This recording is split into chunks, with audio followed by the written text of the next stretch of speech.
کہ ہر مسلم غیر مسلم اس سے فیضیاب ہوا۔ آپ نے اپنی حیات زندگی میں اللہ کے بندوں کو اللہ سے جوڑنے کا کام انجام دیا۔ آپ کی وفات کو تقریباً 35 سال گزر گئے، لیکن آپ کے قائم کردہ اداروں، آپ کی یادگارگاہ میں قائم اداروں سے آج بھی ہزاروں افراد تعلیمی فیض حاصل کر رہے ہیں۔ آپ نے اپنی وراثت میں قابل فرزند ولی کامل عارف باللہ حضرت الحاج حافظ جمیل احمد صاحب نانکوی کی شکل میں دیا۔ ایک جنبے غفیر ہے جو آج پیرانہ سالی اور کمزوری کے باوجود حضرت سے فیضیاب ہو رہا ہے۔ آپ اب اس سلسلے پر نظر ڈالتے ہیں تو آپ کے بڑے صاحبزادہ محترم خادم قوم ملت الحاج فضل الرحمان صاحب رحیمی نانکوی بھی ملت کی رفع رسانی میں مصروف عمل ہے۔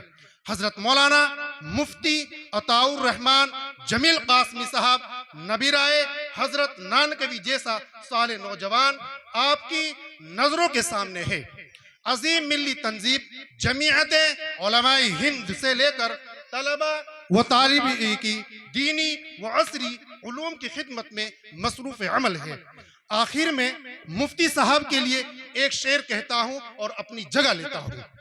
عقابی روح جب بیدار ہوتی ہے جوانوں میں، عقابی روح جب بیدار ہوتی ہے جوانوں میں، نظر آتی ہے ان کو اپنی منزل آسمانوں میں۔ نہیں تیرا نشے من قصر سلطانی کے گنبد پر، نہیں تیرا نشے من قصر سلطانی کے گنبد پر، تو شاہین ہے بسیرا کر پہاڑوں کی چٹانوں پر۔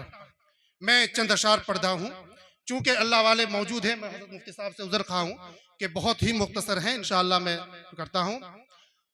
کر رہا ہے گزارش محمد زبیر، کر رہا ہے گزارش محمد زبیر، اللہ والوں کے جلسے میں آتے رہو اور اللہ اللہ کی ضربیں لگا کر کے تم اپنے دل کا اندھیرا مٹاتے رہو۔